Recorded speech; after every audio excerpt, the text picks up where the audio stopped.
Live everywhere. Daily Co's Radio on netrootsradio.com presents David Waldman. Kagro in the Morning Show.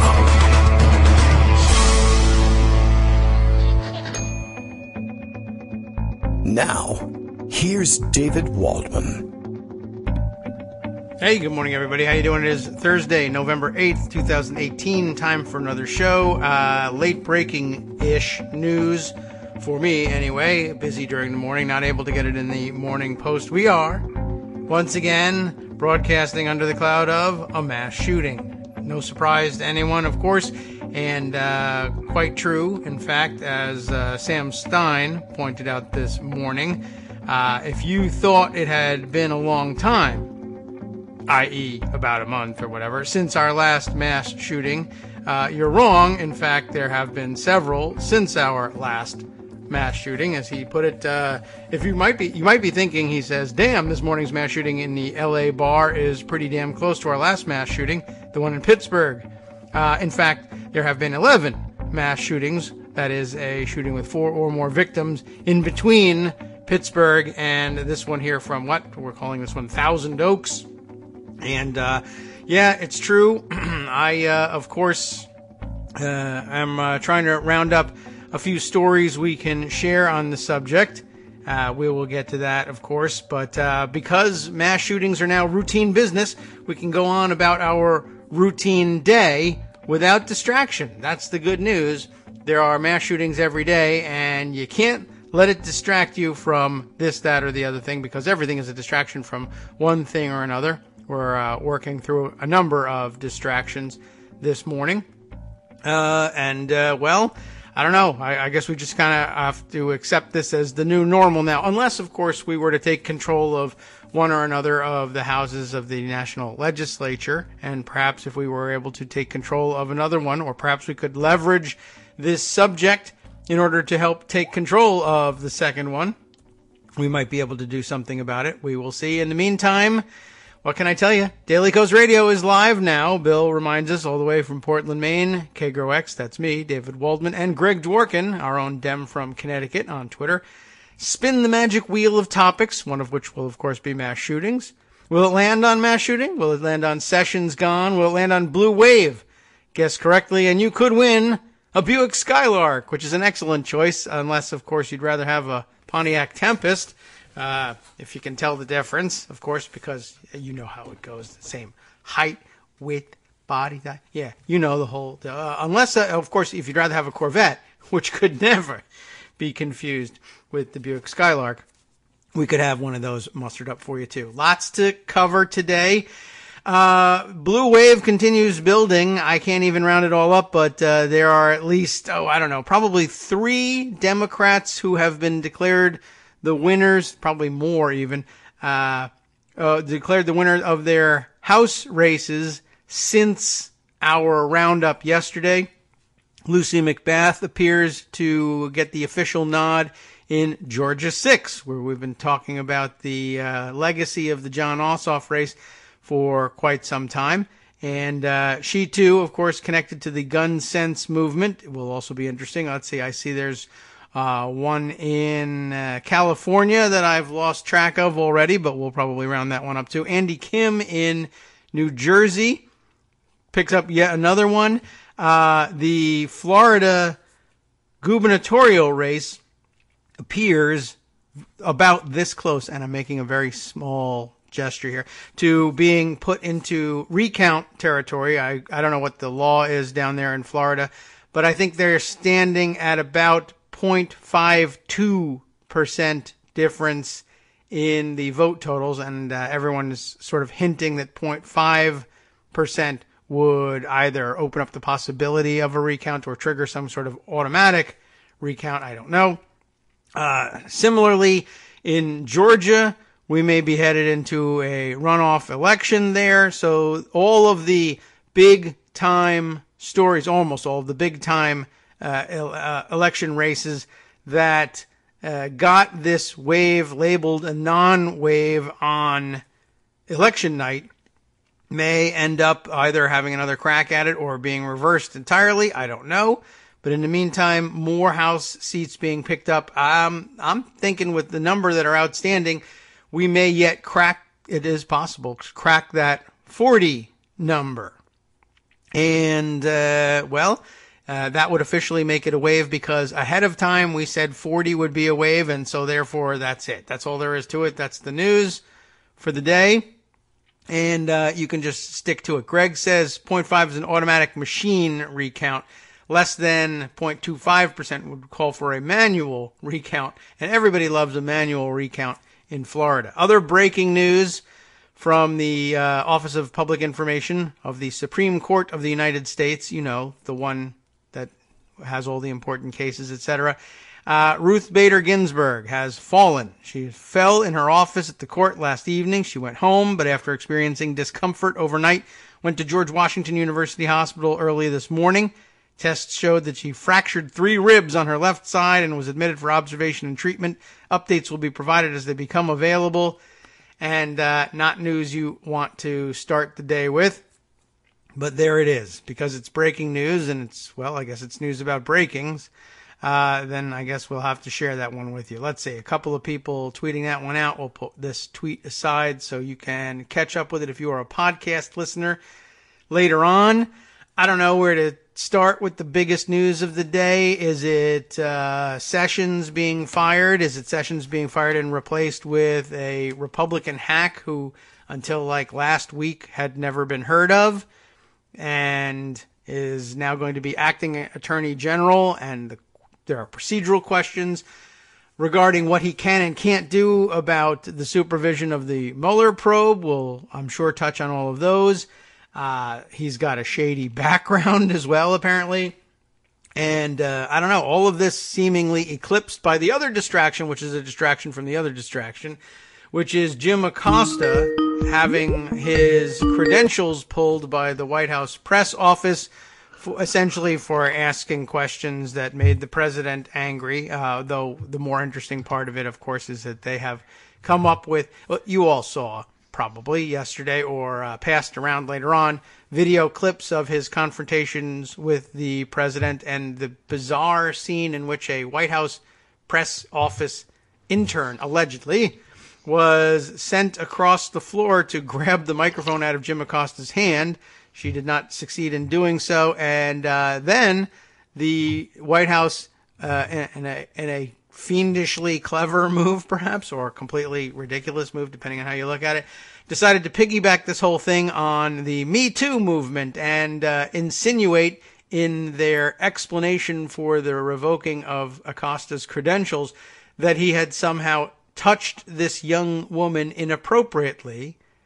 And that was the real reason for it. And of course, they were winking at what you were supposed to take away from that. The insinuation, of course, being that he had somehow sexually assaulted her. He, of course, didn't assault her at all. And we're all standing around in disbelief that the White House press office is lying about something we all saw on video and even allegedly doctoring the video, or rather passing around a Alex Jonesosphere doctored video to make the incident look like something it wasn't. And we all can't believe that he could possibly preside over such a administration. Oh my goodness. But who knows? Maybe it's a wake-up call of some kind. I assume the press will be back in position this morning, as usual, to ask questions about why that terrible thing happened, and then say, well, we can't boycott these sessions because we need to show up to ask why terrible thing A happened. Otherwise, terrible thing A will become a distraction from terrible thing B. Long list of things that this incident was supposed to distract you from. Believe it or not, there's still 4 or 5 other things that I have seen tweets from people claiming this was all a cover-up for. Maybe we'll get to 2 of them in today's roundup. Greg Dworkin, we could get to 0 of them if I just keep going. And Greg can enjoy his coffee, and we'll all have a good morning. But let's try it this way instead. Good morning, Greg. No, I have to give him my coffee? You don't have to. You can throw it at me and then videotape it and claim I shot you. I have to do it in slow motion and then just sort of like somehow enhance it. Yes. You know, the whole weird thing about that. The whole thing now? Okay. Yes. The whole weird Let's do it part all. about the concept of what's going on here, Yes. don't forget, is that Okay. Western civilization will come to an end if people make unwanted accusations against white guys Yes, it is a very scary time. like Brett Kavanaugh Right. with no, basis behind it. Yes. Because you can't do that except if it's Jim Acosta in the press, in which case we'll actually manufacture it. Yeah. Well, I am I'm pretty just scratching sure my that, head and trying to figure out how that works. Yeah, well, like with a lot of things, I assume, this is my actual belief, is that on the other side where they're doing this, they think they're making a brilliant point by saying, see, I told you that it was possible to manufacture accusations out of thin air and ruin someone's career. This is just like when, we argue about there's a mass shooting and they say everybody should bring guns everywhere. And we say, well, it's actually dangerous in many cases to bring guns when you're untrained into these crowded situations. And they answer, well, if you were being attacked by an armed assailant, you would wish you had a gun. In fact, I'll prove it to you. I will come over to your house and threaten you with a gun, and then you'll wish you had one. And you can't manufacture those things and then say, see, random event has happened to you. But, Yeah, just the whole thing just is so odd. But here we are, we're scratching our head. How could you possibly? And over on the other side, how could you possibly miss our point? And so, what can you do? Amanda Marcotte writes, nobody We can arrest actually them all. believes Jim Acosta did anything wrong. It's just one of those situations where conservatives collectively pretend to Yes. believe something they don't believe. Yes. Pretending to believe something they don't believe serves multiple purposes. Yes, they fully believe that, we don't really believe Christine Blasey Ford either, which Right. I don't know what to tell you. It's We tribal do. loyalty. They're trolling and triggering the libs. Yeah. And they're trying to push the idea that violence against women isn't a real problem, that something people only pretend to care about to score points. Yeah. So this is a good way to do it. And then it's about reestablishing Trump's narrative that the media's out to get him. And then, of course, it's a straight-up distraction because otherwise you'd have to talk about the election and the fact that Jeff Sessions was fired. Yeah. Do we really have to, though? I mean, maybe he wasn't. We don't really know the no, truth. he's gone. Do you have video? And then we have, apparently we have Michael Cohen 2.0 appointed in his stead. A fellow who believes, for example, that he would only support federal judges who hold a biblical view of justice. Yes, He's right. said that. He, of course, is totally prejudiced against the Mueller probe. And obviously the speculation is that, but Mueller's got other things that he's done to protect himself. He may have sealed indictments. He may have plans to farm this out to Southern District of New York. That's still federal, but at least there's another layer. Tish James, who won the Attorney General of New York election on Tuesday, said she's happy to pick up anything at her end. That may have to do a lot with the financial stuff because a lot of it would have happened in the New York jurisdiction. So, there's a whole lot else going on there, and we'll have to see how that plays out. But the idea that somehow or other the looming constitutional crisis of what happens when Mueller is fired somehow is so down the road we don't really have to consider that, and let's just look about pure election stuff and Trump's chances in 2020 as if none of that would happen. That's all silly. I mean, It's here. It's starting.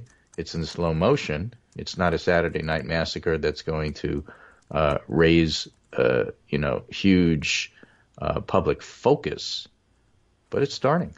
And so we'll have to see how that plays out. We really don't have enough information yet. No. However, let's see if we can gather some of that information. Well, things will happen, and that's where the information comes from. This is a nice piece from... we can't just make it up or doctor video? Or something. This is from TPM, Talking Points Memo. A history of the new acting Attorney General Whitaker's war on the Mueller probe, and just goes over all the different times that Whitaker has either written op-eds, like on CNN, or been on CNN, where he was an analyst, and said things like it's time for Rosenstein to order Mueller to limit the scope of the investigation. He doesn't think it's appropriate to go after the kids, the Trump kids, all that sort of stuff. Yes. But, he's a complete party hack loyalist. Yep. Not necessarily with the skills and experience to be in that particular position, which, of course, Nixon had his party hack as his attorney general, yes, for true. a long time, just You're before entitled to a party everything hack. fell apart. And so, there's a precedent for this. It's not like it's never been done before. Right. Yeah, well, he is particularly hackish, and I've seen a number of tweets sort of pointing out the rapidity with which he has risen from, obscure Republican operative. He did the traditional Trump route to Yes.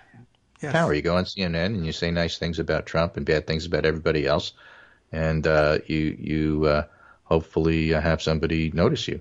Yeah, and they hire you, and then I don't know how that all of even a sudden happens. you have this incredible position that you're not qualified for. Yeah. See Ronnie Jackson or anyway. I mean, even Ronnie Jackson had a that's slower the way rise you to do power. it. It's Trump loyalty. I'm going to kiss the ring, and if you don't, you're out. I mean, it's that simple. That's pretty much it. This guy was a nice segue into the election, by the way, because one of the many things that happened during the accosting press conference yesterday yes. was Trump picking up his list of people who lost Yes, right. in the election and telling them they suck, and too bad for you. You don't love me. You didn't, kiss up enough to me. So Right. why should I care that you're gone? I Love. No don't. love for me. No love for you. Bye. Yeah, pretty much. That was, and I've seen Republicans, elected Republicans, complaining about that as, well, it was a little weird. I'll say that. It was weird. So what are you going to do about it? That kind of thing. know. So I'm going to leave it Okay. for now. I do Bye. want to see maybe between now and 9:30, 9:27, technically when our To be break is, specific. to just talk about the election that was and tie up some of the loose ends. There's still a lot of loose ends out there. Florida, I think, is the major one. And Arizona is another major one. True. Major for this show is that there was one of the elections finally declared for the Democrat that I didn't round up in the roundup of forgotten races came out of New Mexico. Yes.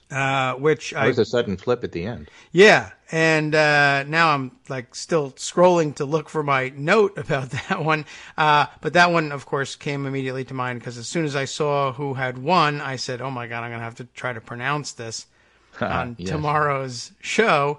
And now I can't even find the article about it, so I can make my attempt at it. Shuttle But Torres Small, is that how it's Jodl, the difficulty part was the surname, of course. Smal, I guess, is the Smeagol. Torres Esmal. Yeah, Esmal. I'm not certain how to S-M-A-L-L, right. pronounce that, but I got a lot There's of M-Mall, tutorials. L-Mall, and S-Mall, so this was the small one. Yeah, Yvette XXL. Harrell, Herrell, somehow or other. Yeah, we don't know how to pronounce that lady's name. Yeah, anyway, so the Democrat beat the Republican in New Mexico, which was a good thing. Yes. But right now, the New York Times, which is slower than most of the other services, has it at 223 for the Democrats and 197 for the Republicans. Yeah. But Washington 8, California 25, California 48, Georgia 6, where Karen Handel has just conceded. New Jersey 3, that's Tom MacArthur's district. New Jersey 22 is Claudia Tenney. Utah 4, Mia Love. 1, 2, 3, 4, 5, 6, 7. Add another 7, so that takes us to 230. And then there's still a bunch of other races. California 10, California 39, California 45. The especially interesting Maine 2, because that's going to involve the second vote on your ballot for the also-rans and how that gets redistributed. It may well be more than 230, but 230 alone would put us at something like 37 pickups. And so it's a wave. We win. All right. Well, good. Now it's formally established as a wave, and it just Yeah, as so it's Sean receding, Trendy's it's arguing gonna that, carry people maybe out. not on the Senate side, but you know what? The House side has there's a bunch of different Well, things that happened. The Senate Harry must have Enton has a fined out of nice this wave. summary of this too. He says, I'll put an article for him, but Tuesday's results seem to prove three important things. Two are very bad for Trump, and one is better, but doesn't come close to eliminating the other two. Okay? First of all, Trump's unpopular, and that had a huge effect. Unpopular? How dare you? Okay? He wasn't running against the equally unpopular Hillary Clinton, so when he didn't have that, it turned out it hurt him. And we saw that in the overall vote for the House. It was, 7% higher for the Democrats, and also the fact that they pick up those 35-plus seats. Secondly, the slightly good news for Trump is that many outlets will first report the adult not registered or likely voter approval ratings for the president, and that's fine. But it's probably not the one that matters for elections. You want to look at registered and likely voters. And the net approval rating before the election among them was -9. And in the exit polls, it was -9. Oh. So not it's close. higher than it was among all adults, but it's still not very good. Oh. And if that holds for 2020, the president's going to be in major, major trouble. Okay? Also, prior to 2016, there was a big discussion about the Democrats' blue wall in the Midwest. And it's a trash argument, he said, because electoral college advantages can change. And obviously it did. But it's back. Okay. Right?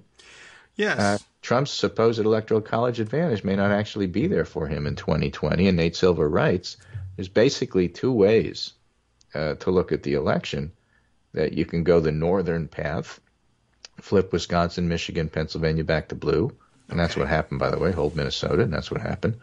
Or you can take the Sun Belt strategy and lose the above states, but win Florida and North Carolina or Arizona or Texas or Georgia. And what we saw on Tuesday is that we're close to doing that, but not quite. Whereas we're quite successful with the northern path. Therefore, although they both work and a lot can change between now and 2020, and I'll get to that in a minute, the fact is that the northern path is easier than the Sun Belt path. Yeah. Okay. Well, right? Don't try to do both at the same like time, because then you lose both. That's what happened with the Clinton campaign. Pick one and then stick with it. Okay. Which one? Right. Well, I would think the northern path. I think that Minnesota, Michigan, Pennsylvania, I think that's Democratic territory. There's no reason why we can't keep those. Yeah. Did quite well there. Okay. Traditionally. And by the way, bye-bye Scott Walker. You know what I'm saying? Yes. Did we mention that? Yes. Beaten by a teacher. That's good news. I mean, it should be a public sector employee by all rights. Yeah, absolutely. So anyway, so you have that. But the thing that, as we were starting to talk about with Matt Whitaker, is that almost by definition, if you're going to try to sit down and actually measure or predict or try to do this in some sort of logical way as to here we are today and what does this mean for 2020, you almost definitionally have to ignore the Mueller report and the effects on that, even though you know it's going to be huge and upend everything, regardless of how it turns out. If it exonerates him, or if it convicts him, or indicts him, or sends his family to jail, or whatever, it's going to have an enormous effect on 2020. And to do all these analyses pretending as if that doesn't happen is kind of crazy. But, some people have the job of, well, I have to sit down here and do that. Yes. Fine, but don't take it too seriously right now. The 2020 election starts the day after the 2018. It can't possibly, because we have no idea how this is going to sort out. I was told I had to formulate a ticket. Something like that. Based on who didn't win, apparently. Yeah, apparently. The whole concept there, I think, is kind of weird. And then finally, some other things here, historical midterm youth turnout estimate.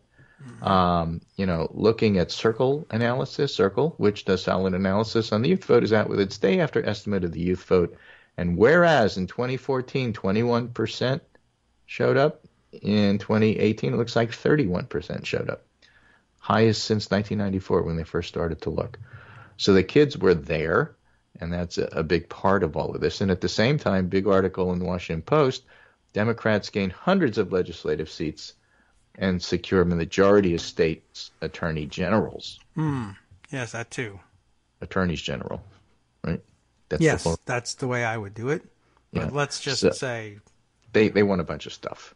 After years of trying, Okay. Democrats expanded their influence in state capitals on Tuesday, flipping more than 300 state legislative seats and claiming a majority of the nation's attorney general offices. That's a way of getting around not having to say attorneys general. Yeah, I think Or editors did refer that. to him as the ex-general Sessions. Ah, right. Once you're defrocked, you're not a general anymore? You never were, but, they love to say that. I don't know. Maybe you just get to keep that. So and walk around Sessions with is it. out. Do you refer to him? Which is the higher ranking office? Is he the General Sessions or is he Senator Sessions? It's a good question. In Trump world, they would probably erroneously A, call him Hillary general, Clinton's and secretary. B, think that was, they would probably think that was the higher ranking of the two. But he's not a general, but they'll say so anyway because it's in the title. I don't know. I don't know the whether they'll victories afford that avoided to by an him. apparent net Democratic pickup of 7 governorships will also help fortify the party's efforts to use states as a firewall against President Trump, including those through coordinated lawsuits against the administration. It's a big deal. It also sets up redistricting. There's a whole bunch of stuff that happens at the local level that's important. So, that's the unsung part of the wave that we don't even talk about. That's part of Tuesday. So overall, we did quite well. Florida to come. We're going to talk about Florida after the break. Waves. I'm always told that with dangerous currents, the real danger is below the surface. It's And the riptide. I guess that's probably what's going on here. I mean, that's several hundred state legislative seats. Definitely worth keeping track of. And, a number of other things as well. But it's true, we just don't pay enough attention to those things. And those are the benches for the next races. We'll be right back after this short break and see if anybody else gets thrown out of the White House in the meantime. It is 2 minutes, so anything can happen. Hi, it's me, David Waldman, your host for Kagro in the Morning, interrupting this little break to say thanks so much to all of you who are contributing supporters of Kagro in the Morning. Thousands of you are downloading the show each day, but fewer than 1 in 25 regular listeners are donating to help keep us on the air. For the money you'd spend on a single 3-minute iTunes song, we bring you 2 hours of great news and entertainment every day, 5 days a week. Patreon.com, Patreon.com makes it easy. You can find us there by searching KagroX or David Waldman or Kagro in the Morning or even Daily Coast Radio in their search box, and you'll be right where you need to be to make easy, recurring monthly contributions to support our show. Once again, thanks so much for your support.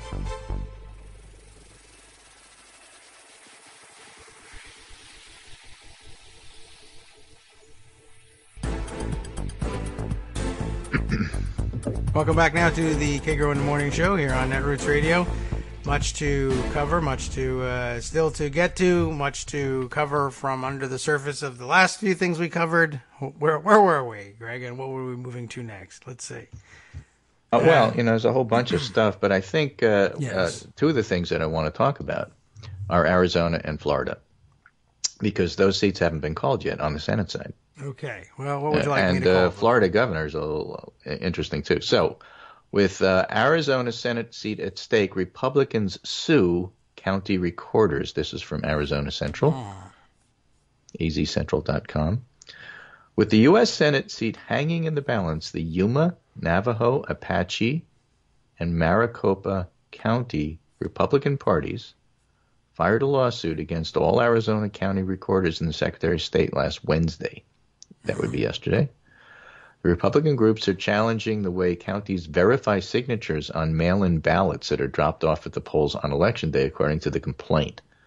So I think this is a bogus complaint, but basically, I guess how it works is that if you have a mail-in ballot and then you bring your ballot to the poll and you drop it off there, they don't start to count that till today, and they have to verify your signature first, which is why the Arizona counting takes so long.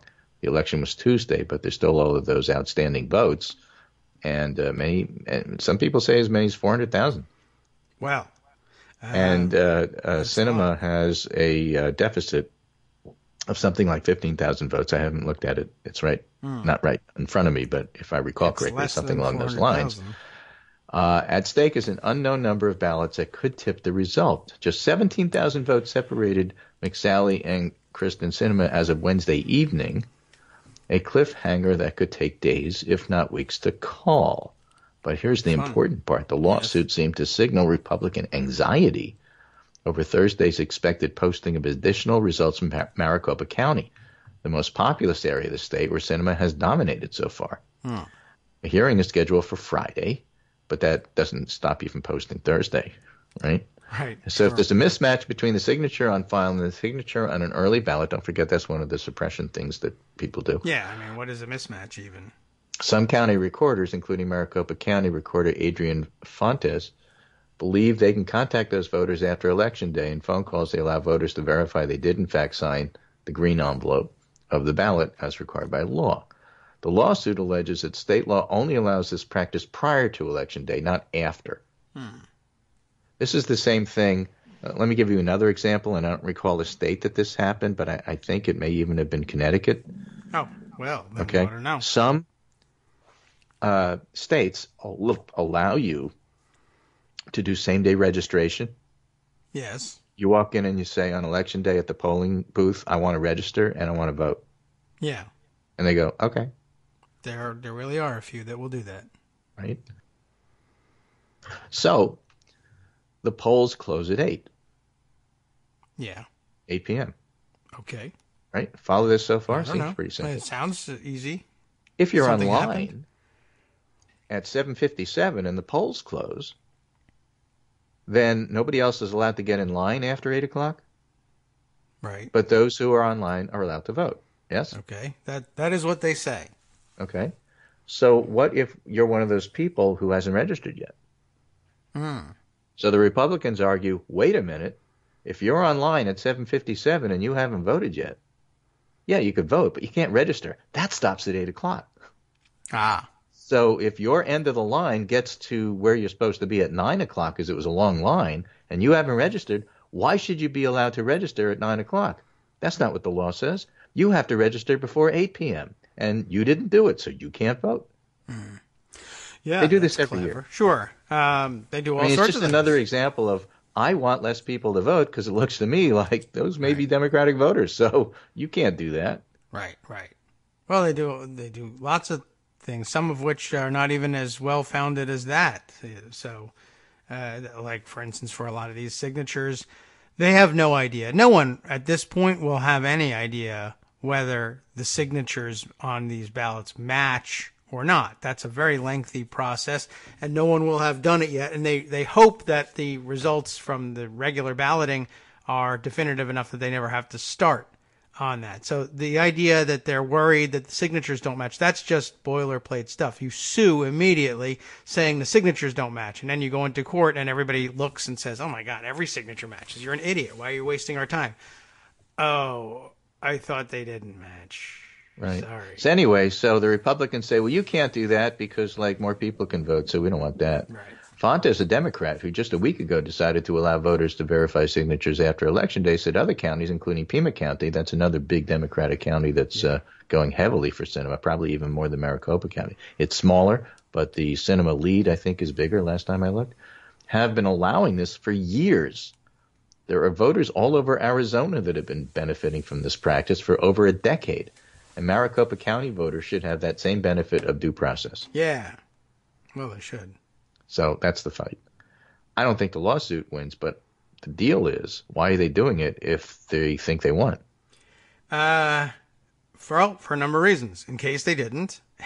And, if you keep it in dispute for long enough, that's also valuable too. I was thinking as we were pointing this stuff out, like if you think that, even if you thought you won, or if you think there's some chance you might lose, or the other side will lie or doctor video in order to lose, because that's what Democrats are constantly doing, you keep it in dispute, and then come January 3rd, when it's time to swear somebody in to the Senate for Arizona, you present the credentials of your favorite person, i.e. the Republican, to the Republican majority Senate and say, the Constitution gives you the prerogative to decide who won this race, so who won? And lo and behold, they will declare the Republican the winner, even though they are fairly certain that if they had let the process continue and let judges look at things, maybe the Democrat would be declared the winner. Well, it can't happen. I'm sorry, were you talking about the 2000 presidential election there for a minute? No, the 2004 presidential election.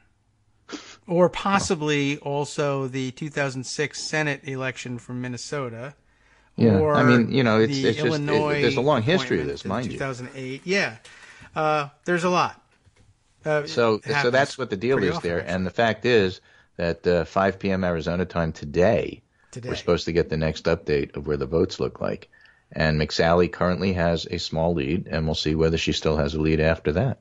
Yes. And then we'll see how that lawsuit goes. But that's what's going on in Arizona. Okay. And frankly, having Arizona go Democratic rather than Republican would sure make the whole election feel a lot different. Like a wave. Yeah. Well, the Senate wouldn't be quite as depressing, in other words. Now, in Florida, the margin between DeSantis and Gillum just narrowed from 0.62 to 0.58 as of yesterday. And then new ballots come in, and now it's 0.2% away from a legal recount. 0. This is DeSantis and Gillum. So in other words, there is something like a 42,948 vote difference, or 0.52%. Close to that, yes. Difference. And once it gets to 0.5, it's an automatic recount. Well, I wouldn't recount it given the video evidence that Andrew Gillum assaulted that White House intern. But right, and then the Nelson Scott race is even closer. There's only a 21,899 vote difference, with votes still coming in from Broward and from Palm Beach, and those are Democratic areas. So that's down to 0.26%. So as I understand it, Armando could help us with this. I'm neither a lawyer nor a Florida resident, but my understanding is that if it's 0.5% or less, it's an automatic recount. Nelson Scott qualifies, and Gillum DeSantis is almost there.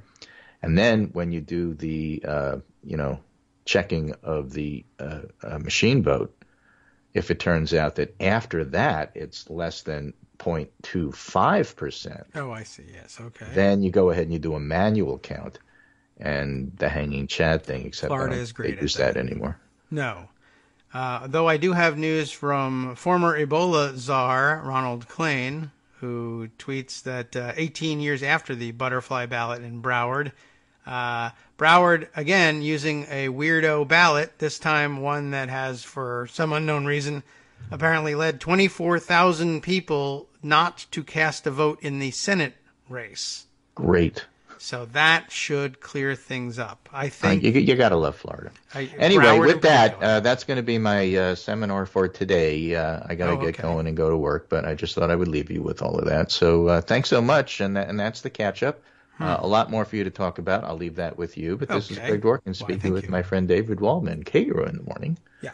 And I'll be back with you on Monday. Okay, we'll see excellent. We still have a country. If you are interested, I do know a guy who can provide video evidence that you have already been to work and you're done. Fantastic. See you then. Okay, very good. Thanks, Greg. We'll see you on Monday. Let's see.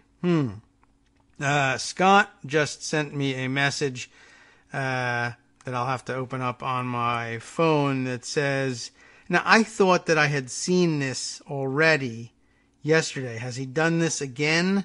I'm not entirely sure, but this is a note that links to an ABC News report that Andrew Gillum had conceded to DeSantis in the governor's race.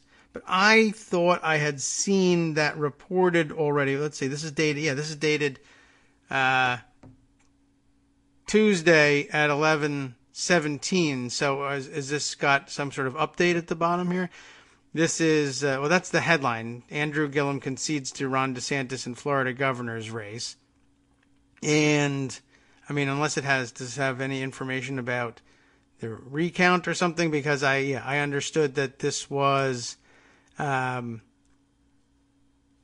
Essentially inoperative now. And these days, concession means considerably less. This is about the 50th time that we've seen concessions have to be undone and I don't know, I got the feeling that it used to be that concessions were in some cases taken as in some way binding on election authorities to stop bothering with any of the recounts, but I gather that this is no longer the case. Scott, maybe you could tell me a little bit about what it was in this article that you were pointing to, and we'll see if we can make some more sense of this one, because clearly the contesting of that race continues, and I am fairly certain I've seen circulated stories either that they were ignoring the initial concession or that they were making some plans to formally rescind the concession in some way, and they should just stop doing concession things, period.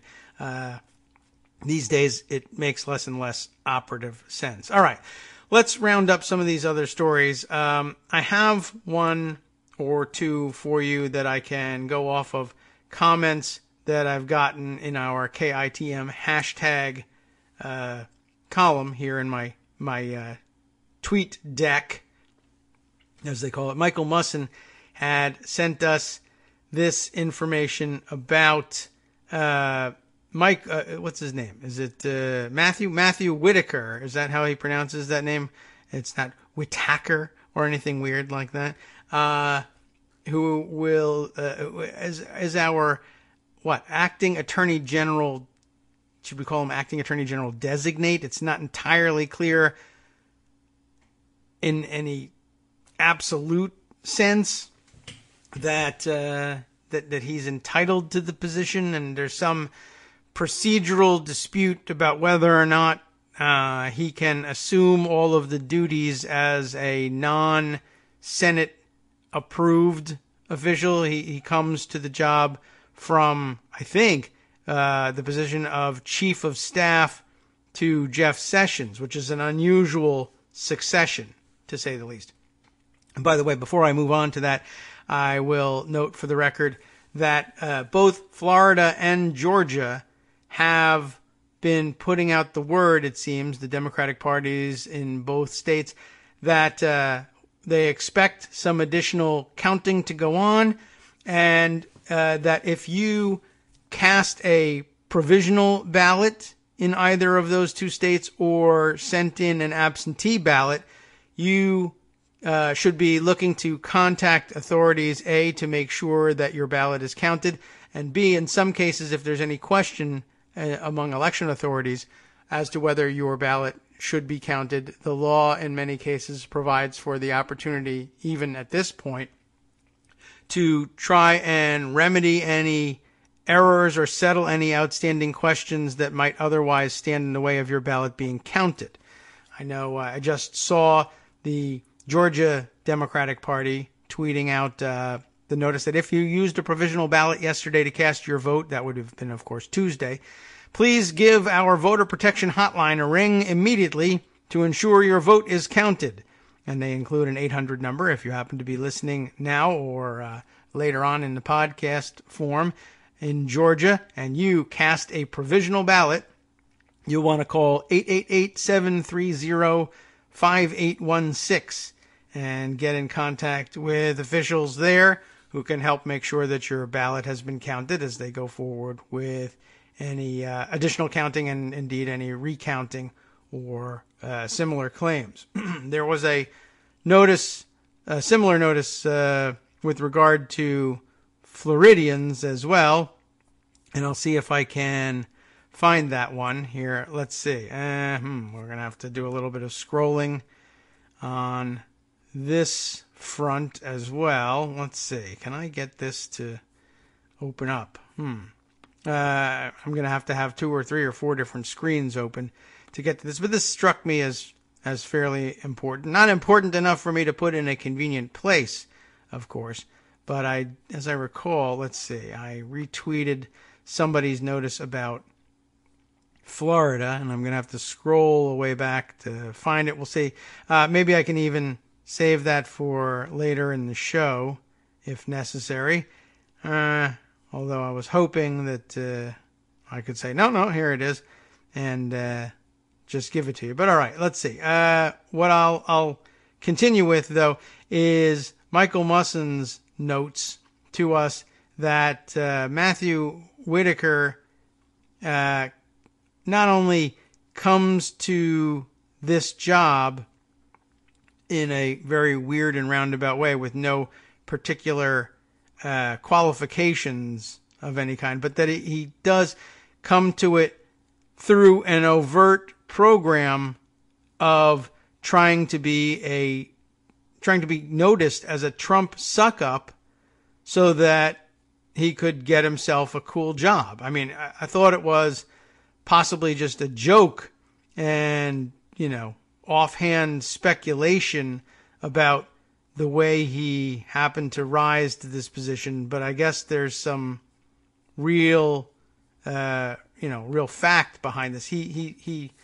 Let's see. He says that Whitaker was quoted as saying, I guess by some friend of his, and I'll see if I can trace down the provenance of that quote here from what Michael has sent us, quoted as saying that he was going to New York. He's originally, I guess, from Iowa.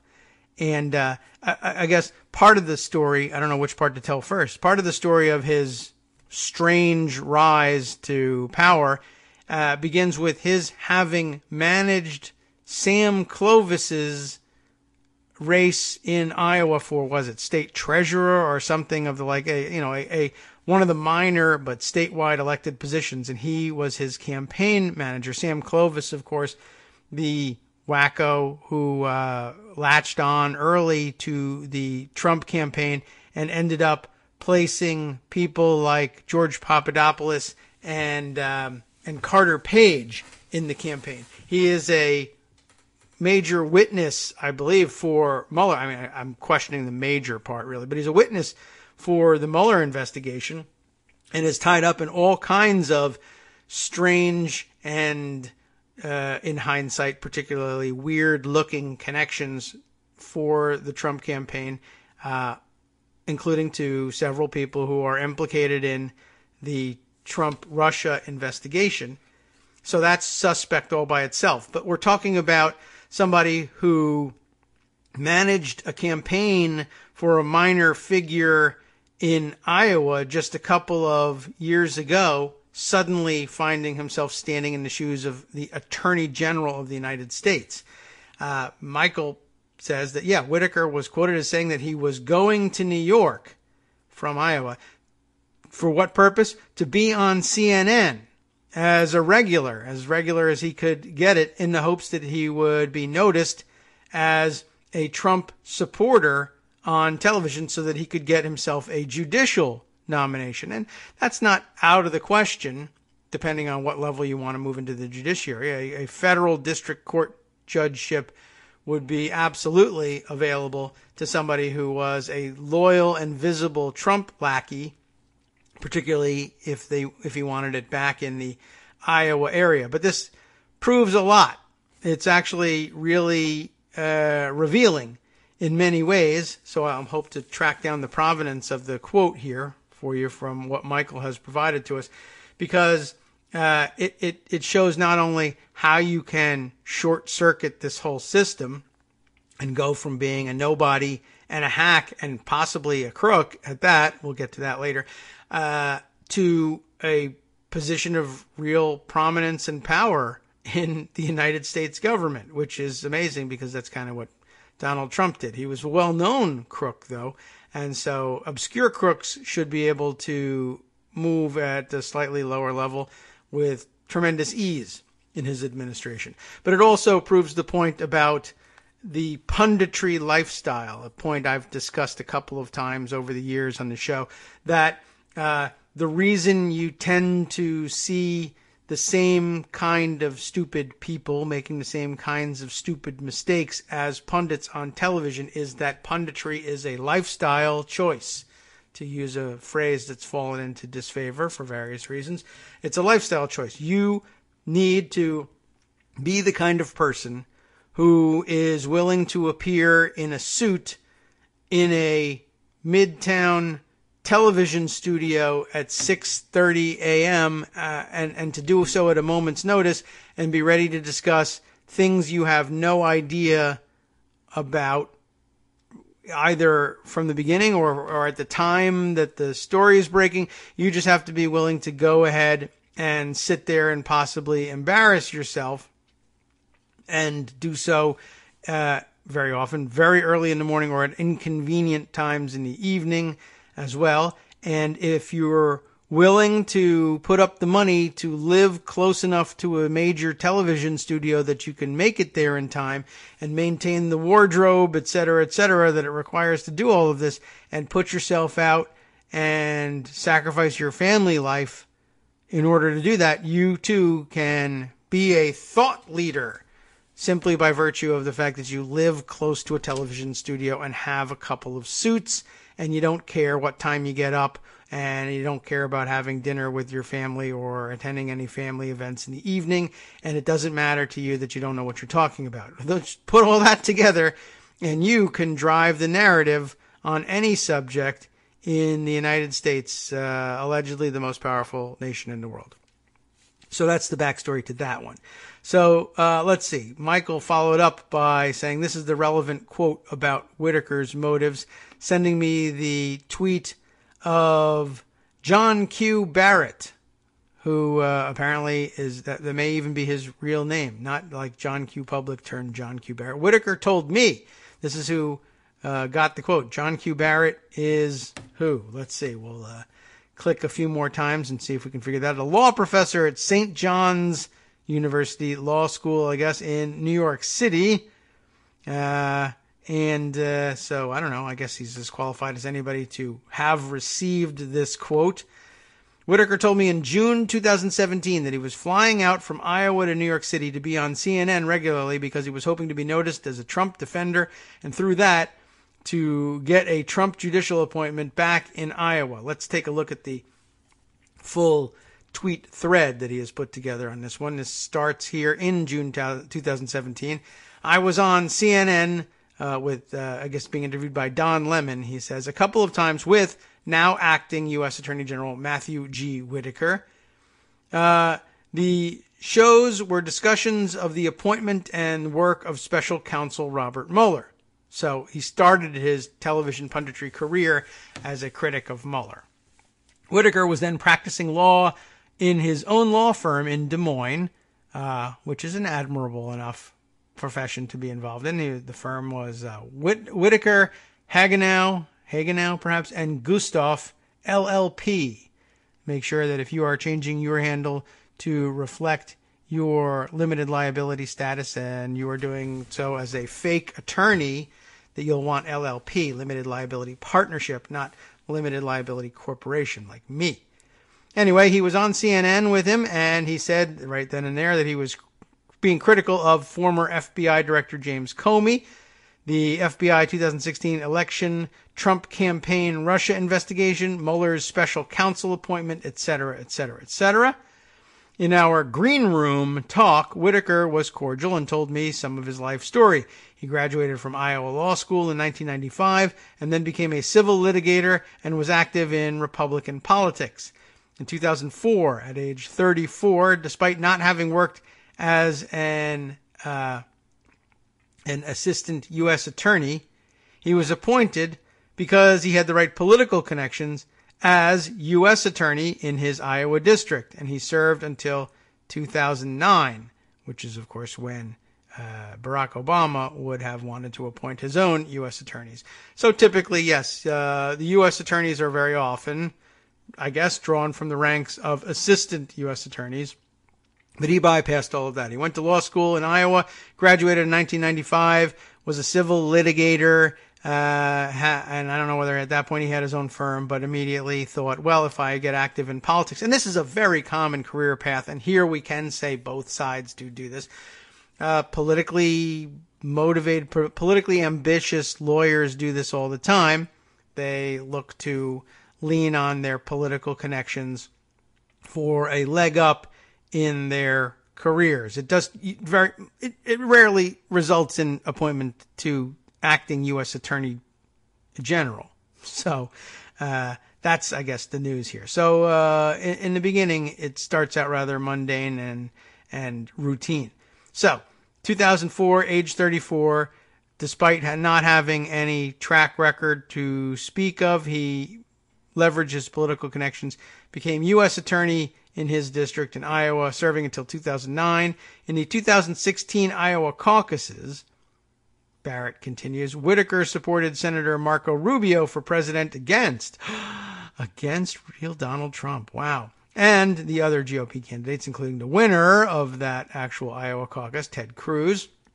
Whitaker then tells Barrett the story of how in 2017 he was making the conscious decision to fly to New York as often as possible in order to place himself regularly as possible on CNN, hoping that Trump would be watching the telly during his executive time and notice this big bald guy saying nice things about him, and he would become a Supreme Court justice, or maybe whatever, something.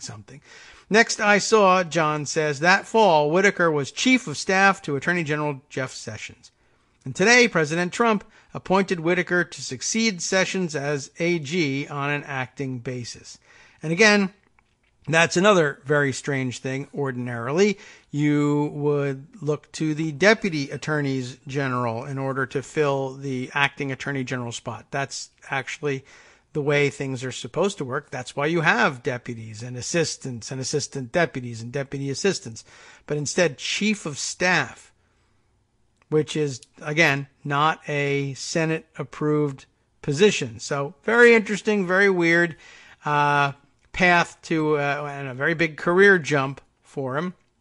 And that's not all that's weird or fishy about him. There's quite a bit more, actually, and perhaps we can share some of that after our break. There's some more weirdness in his background, may or may not become relevant at any point in the future, although it does explain a lot in terms of the mindset that would make him think that he belonged in a Trump administration. Again, we'll discuss this after our brief 1-minute break taking place right here, right now.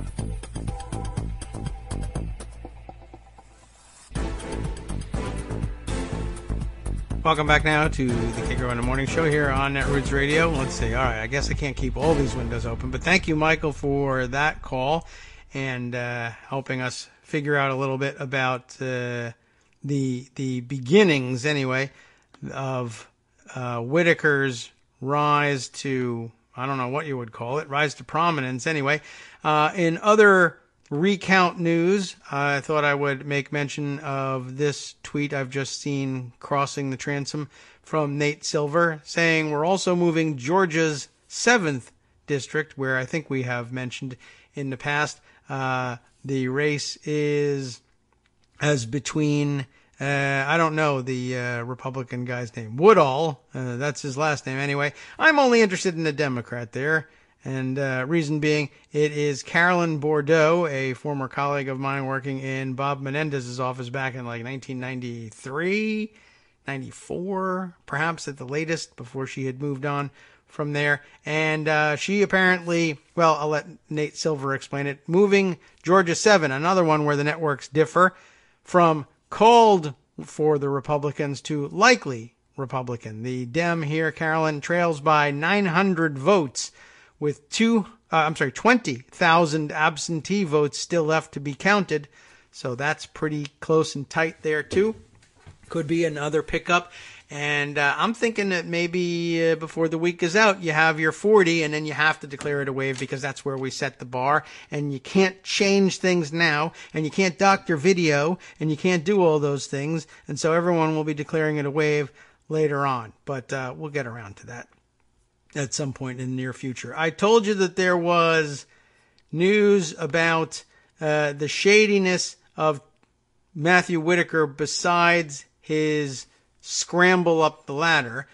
And I saw this reported originally in a news outlet that's called the Miami New Times. And I said, I don't know anything about the Miami New Times. And maybe some of you in Florida who are familiar with it can tell us about what you think about the trustworthiness of the Miami New Times. That may have been the first place it was reported, but for safety's sake, let us say I can, or maybe I should read theirs, knowing that I could, if necessary, retreat to the coverage being provided in The Guardian that makes the same claim. Let's just say things that way and then try and give credit where I hope credit is due in the Miami New Times. Let's make sure that our audio is off here because I think there's some auto-playing video here, which tells us a little bit about, in my view, the trustworthiness of the outlet. If it has this much auto-playing video in it, it can't be good. All right, let's see. The New Times reports, once I scroll past the pop-up ads for Oakley products, Trump's acting attorney general was part of a Miami-based, that's why we're reading from here, a Miami-based invention scam company. I don't think I know exactly what it is that they were doing there, but it sounds shady enough, and is this one of those like late night infomercial things? Like, if you're an inventor, just pay our fee and we'll make sure you get all the patents or whatever, something like that. Brittany Shamas, Shammas, I'm hoping, is the reporter here. This dated yesterday. Again, Miami New Times. Yesterday, President Donald Trump fired Attorney General Jeff Sessions and announced that his chief of staff, again, a weird move, chief of staff Matthew Whitaker would become acting attorney general. Whitaker is a former U.S. attorney in Iowa, and we learned how that happened. But he was also involved in a Miami-based invention marketing company that the Federal Trade Commission shut down last year after calling it a scam. So he was on the board of this company that had been shut down by the Federal Trade Commission as a scam last year. So he wheedled his way into a U.S. attorney spot, and then I guess subsequently went into patent scamming, and then afterwards decided, if I'm on television enough, if I'm on the telly when the dotard president is drooling on himself over breakfast, maybe I'll become attorney general. And it has so far worked. Whitaker not only sat on the board of World Patent Marketing, that's the name of the company, but also once sent a threatening email to a former customer who had complained after he spent thousands of dollars and did not receive the promised services.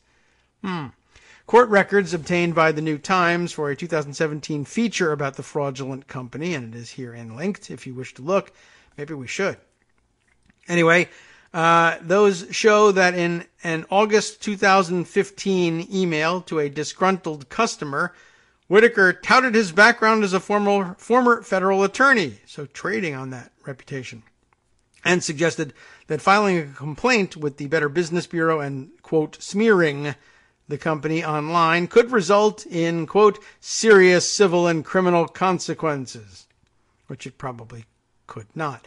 The new acting attorney general also evaluated a razor invention submitted to World Patent Marketing in a video the company shared on its Vimeo account 3 years ago, proclaiming that it had a, quote, simple design but a unique design. I guess this would be relatively routine work for a company of this sort, but it's high-level stuff, just like being attorney general. So let's see. Scott Cooper, the CEO and founder of World Patent Marketing, donated $2,600 to Whitaker's 2014 Senate campaign. We didn't even realize that he had done this. Just $100 shy of the limit for an individual to donate to a candidate. Internal records show the company paid him nearly $10,000 before the company was shuttered. World Patent Marketing collected almost $26 million by promising starry-eyed inventors it would turn their inventions into bestsellers.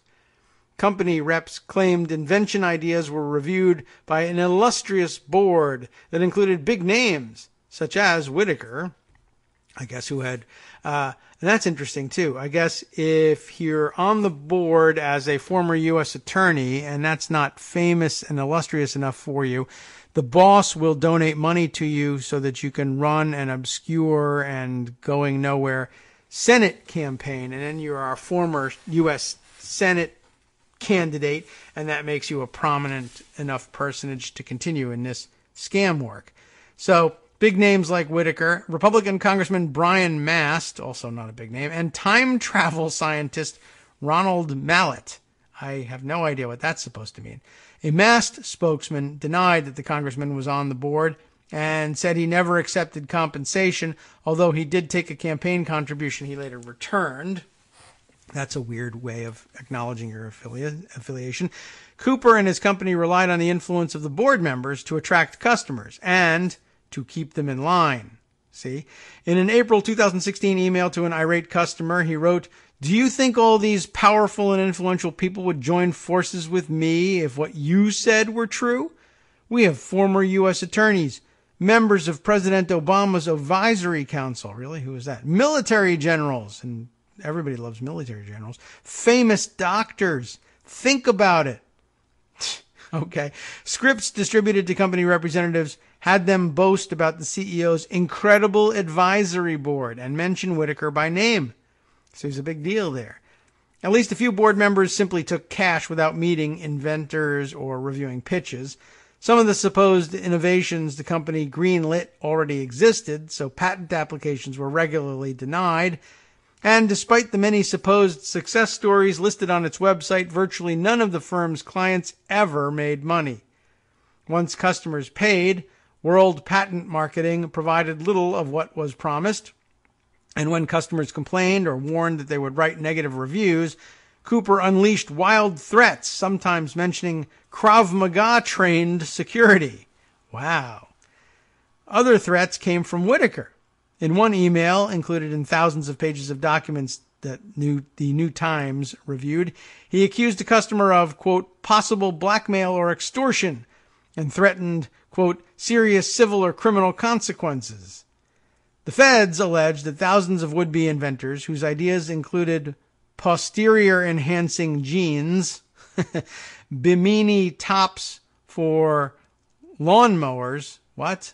That's what it says. Bimini tops for lawnmowers and fruit crossbred with marijuana were ripped off in the scheme. And how could you really rip off such people? It's horrific. They lost as much as $400,000 apiece and sometimes spent their entire life savings. That is nice, isn't it? After losing a 2014 Senate bid and leaving World Patent Marketing, Whitaker became a CNN commentator and penned op-eds claiming that Special Counsel Robert Mueller's probe had, quote, gone too far and that he would have indicted Hillary Clinton. He, as a reward, was named Sessions' chief of staff in September of 2017. I'm sure without bothering to consult Sessions. Cooper and World Patent Marketing settled with the Federal Trade Commission this past May. A judgment of $25,987,192, basically $26 million, was entered in favor of the FTC. Cooper and World Patent Marketing were also banned from working in invention promotion. Those who lost money in the scam are still waiting to receive any kind of compensation. Some were stunned by the choice of Whitaker. Here's the email from Whitaker embedded in the story here. This is the August 25th. Hey, my birthday. 2015, and Armando's too, right? And Scott, did you say it was your birthday too, on August 25th? How come I can never remember this stuff? This would seem to be the most simplest possible thing to remember. Well, happy birthday, everybody. It's not your birthday now. But back in 2015, when you were 3 years younger, this is what Matthew Whitaker was doing at the time. He was responding to someone else, I guess, at World Patent Marketing about a complaining customer, an A. Rudsky, Rudsky, I guess, who wrote to say, what are the qualifications to get on the advisory board of WPM? Do not email me again with your scare tactics. I am a former United States attorney for the Southern District of Brooklyn, New York, Mr. Rudsky says. Wow. So another former U.S. attorney fighting with former U.S. attorney Matthew Whitaker. So stop with your BS emails.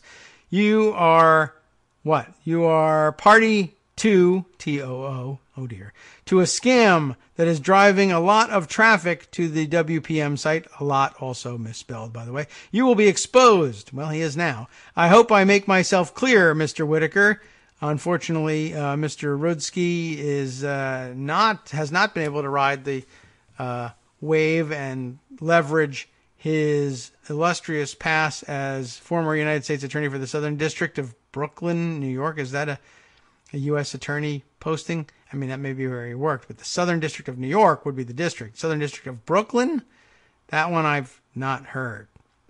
Maybe he's not serious about that. Anyway, let's see. And that is in response to Whitaker's original email to him that said, Mr. Rudsky, Scott forwarded me your emails, and I am concerned about what you are trying to communicate to Scott Cooper and WPM. I am a former United States Attorney for the Southern District of Iowa, and I also serve on World Patent Marketing's advisory board. Your emails and messages from today seem to be an apparent attempt at a possible, hedge a little more, why don't you? An apparent attempt at possible blackmail or extortion. You also mentioned filing a complaint with the Better Business Bureau and to smear World Patent Marketing's reputation online. I am assuming you understand that there could be serious civil and criminal consequences for you if that is in fact what you and your group are doing. Group enclosed in quotes here. I'm familiar with your background and your history with Scott. Understand that we take threats like this quite seriously. Perhaps you can email me and specifically explain to me exactly what your intentions are with regards to World Patent Marketing so I can respond accordingly. I can be reached at this email address, yada, yada. And he attaches his auto signature as partner of Whitaker, Hagenau, and Gustav LLP. Well, very interesting. So there you have it. Do we think that, I don't know if the Guardian would necessarily add any more to the story, but it's interesting that if you have trouble believing in the New Times, and I don't know, there's nothing about it that says that there's any obvious weird provenance here, but it's just a matter of not having heard of them. The Guardian, John Swain, in New York, writing for The Guardian, has the same story. Trump's acting attorney general was part of a firm in the U.S. accused of vast scam. And I assume the story here is largely the same. Is there anything else that we might know? It does rely pretty heavily on the Miami New Times report here. There's some extra photos of him with the World Patent Marketing Group here. But essentially, yeah, sounds like one of those late night infomercial things where if you're an inventor, we can turn your invention into a world blockbuster bestseller. Just give us $400,000 or your entire life savings, and we'll take it from there, and then nothing happens. And you complain, and then they complain that they'll sue you. All right. Let's see. Other stories that deserve some mention today. We still don't really know enough about what was going on. At least I haven't been able to pay attention to the latest breaking news about what happened in Thousand Oaks, California. But I'll share the article or two that I have noting what had been reported as of showtime at 9 a.m. or so this morning with you. I have a Huffington Post, a HuffPost piece, and it's at least 12. I've seen now up to 13. Killed in a mass shooting at Borderline Bar and Grill in Thousand Oaks, California. The gunman found dead when authorities entered the bar. An important entry in the annals of mass shootings in that, one, it comes just about a year after the Las Vegas shooting, which was, of course, at a country music festival, and Borderline Bar and Grill here is apparently a locally famous country music venue, and it is said that there were a large number of survivors of the Las Vegas shooting possibly in attendance at Borderline last night, because both are big country and Western music scene destinations, and of course, being in Thousand Oaks, California, it's within driving range, of course, for people to go and attend a big music festival in Las Vegas. And so apparently several survivors of the Las Vegas shooting, now also survivors of a second mass shooting in a country music setting, which of course means that you are free and absolutely justified in blaming rap music for the shooting. Had this happened, of course, in a rap or hip-hop scene. Instead, there would be calls for denunciations of the degenerate lifestyle by moderate blacks. We would be asking where are the parents, telling people to pull their pants up, etc. But white people, country music, it's just one of those inexplicable lone gunman things, I guess. The story in HuffPost, the gunman killed 12 people, including Sheriff Sergeant Ron Halus. It's Helus. I hope I'm pronouncing that correctly. After opening fire at a bar in Thousand Oaks, California, late Wednesday, the gunman was found dead at the scene, so he probably shot himself at the end of his spree. But this also an important part of things. Essentially, as soon as the shooting started, nearby police officers rushed to the scene, as they are expected to do in doing their duty, and looked to see if they could end the situation. And for at least one of the officers, it ended in his own shooting death. And, it's one of those things where, look, emotions are still raw about this thing. People will say this is too soon, but I'm over and done with the whole idea of anything being too soon when it comes to incidents like this. So I just want to point out, this is another one of the situations. Look, tell me more about how armed civilians are going to stop or prevent these mass shootings. A fully trained police officer responds to the scene almost immediately, surely no faster, but not that much slower than an armed civilian on the scene could have responded to the situation. And instead of preventing any further killing or stopping the whole thing, he ended up shot dead himself. So, and there was an armed civilian on the scene. He was the shooter. That's the problem. If you allow armed civilians all over the place, again, you're never going to be sure until the shooting starts which ones of them are good guys with guns and which ones of them are there to commit a mass shooting. So, police officers headed to Borderline Bar and Grill in Thousand Oaks, a city located about 40 miles northwest of downtown Los Angeles, at around 11:20 p.m. Ventura County Sheriff Jeff Dean said after receiving multiple calls of shots fired. It was college country night at the bar, and the dance floor was full of students from nearby universities. The sheriff unit arrived 3 minutes later, followed by 2 highway patrol officers, Sergeant Helus, a 29-year veteran, and 1 patrol officer went in through the front door, at which point Helus was struck multiple times with gunfire. The patrol officer rescued Helus out of the line of gunfire, though Helus later died from his injuries. When additional units arrived, Dean continued, they found 11 people dead, as well as the suspect dead. They also recovered a single handgun. Multiple people with different levels of injury were rescued and taken to local hospitals, and other people with minor injuries took themselves to hospitals. So far, all that's mentioned here is a single handgun.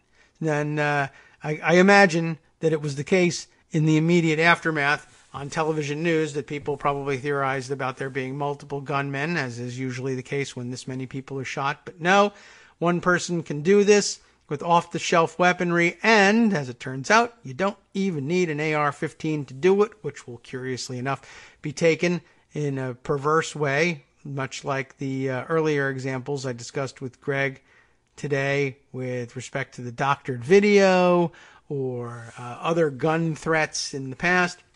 People will say, see, you don't need an AR-15 to cause this much damage, so therefore banning AR-15s is inapposite, as it's an overreach. Of course, that could also be taken to mean, hey, semi-automatic weapons of any kind ought to be banned. And do not forget that semi-automatic weapons of all kinds can be bump-fired without a bump stock. You don't need this. You can do it with your bare hands if you want to. But one man with a handgun able to not only shoot down the 11 people in the bar, that would be a fairly simple thing to do, but put multiple rounds in a responding trained police officer who was reportedly responding to an active shooting scene. I don't know whether he was wearing any kind of bulletproof vest or protection, but in order to be able to land multiple hits on his way in the door and shoot the officer dead, this guy's got a pretty powerful handheld instant death machine on him, and it wasn't even a long gun. Unless we find out later on that it is, in which case this is all inoperative. Dean didn't provide any additional information about the gunman, but said no links to terrorism had yet been determined. But of course, as others have observed online, all mass shootings are terrorism. You're just thinking about there are no links to Middle Easterners, just as there are no links to Middle Easterners in the caravan, which has suddenly disappeared from the news. It's a horrific scene in there, he said, adding that people were found hiding in bathrooms and attics. He described Halis as a hard-working, dedicated sheriff's sergeant. He was totally committed. He gave it his all, and tonight, as I told his wife, he died a hero. He went in to save lives, to save other people. And, unfortunately, I can't tell you whether that actually worked or not, although it is possible. And we would end up debating this with gun nuts endlessly if the case was that he went in, he obviously immediately occupied the attention of the shooter, which I guess we could say, without having to stretch credulity here, meant that he wasn't otherwise engaged shooting other civilians and bystanders. We can at least say that. But as to whether or not it stopped the shooting, it is entirely possible. This has been claimed in previous instances. Whenever you ask people, well, can you tell us incidents, show us examples of armed civilians stopping mass shootings, we very often see the example from the Clackamas Mall in the Pacific Northwest. I forget which one of you states have to be responsible for claiming the Clackamas Mall shooting, but when a shooter is confronted with someone else with a gun, whether a civilian or a police officer, that motivates them to end the shooting by killing themselves, which I guess is possibly true. We never really can tell exactly whether or not that was part of the plan anyway or whatever, or as soon as I see resistance, I'll kill myself. But 11 people shot in the meantime anyway. So, this is maybe inapposite as a example, this being a police officer here. But anyway, look, that's the story as far as we know. Borderline, I'll continue with the HuffPost story just to give more facts here. Bills itself as the biggest dance floor in town. So that's tough. It had been hosting college night when the shooting occurred. The bar is a popular spot for college students from nearby California Lutheran University, Moore Park College, and Pepperdine University. Let's see. Hundreds of people probably inside the bar at the time. People were just having a regular good time, and a man entered the bar and started shooting. Witnesses who escaped unharmed were able to talk about it. And students in attendance at the bar described how many worked together to keep each other safe. Taylor Whitler, 19, told ABC 7 News that students piled on top of one another toward the back of the room once shots rang out. She escaped after people threw bar stools in order to break the windows, at which point people ran and hid behind bushes up the hill. Shoo. And it's also noted at the end here, because you have to. Shootings don't happen very frequently in our neighborhood. Well, now they do. They happen everywhere, and I guess there's no hiding from it anymore. Okay, well, that is sad news, to say the least, and just another example of what these weapons can do, and it doesn't take anything particularly special, and I guess not even any special training to become a mass murderer in a very short amount of time. Okay, I want to move on from that. This is standard news. No, no hiding from the rest of it here. Let's see. Another quick item that we can include before our next break. CBS News noting for the record here that Scott Walker, now narrowly losing in his Wisconsin governor's race, apparently barred, like so many other people are doing, barred from asking for a recount specifically because of a law he put in place during his time as governor. Apparently, you can't ask for a recount unless it is within 1%. And, that's not out of keeping with the way most other states handle it. But I guess it was a possibility to ask for a recount had some threshold higher than that in the recent past, but in his far-seeing wisdom, he put through a change that now stands in the way of his asking for such a recount. I think the total is apparently pretty close here, 31,000 votes, but unfortunately that's 1.2% difference between the two of them, and for the moment, at the time being anyway, looks like he's out of luck. Too damn bad. We'll be right back. Hi everybody, it's me, David. Let's change things up from the old fundraising pitch for just a minute and talk instead about how you can be a part of our show. If you've got a smartphone or any other electronic recording device, why not sit down and record a segment for us? Read us an important article and give us your take. Read one of your own original essays, or even just give us your commentary on something you'd like to share that's important to you. Then send the file to me at kagrox@gmail.com, and I'll try and work it into the show. Short segments, a few minutes in length, are easiest to fit in. And of course, I can't always guarantee that I'll be able to play everything, but if you've ever shouted at your radio or TV about something you wish was being covered, here's your chance to change that.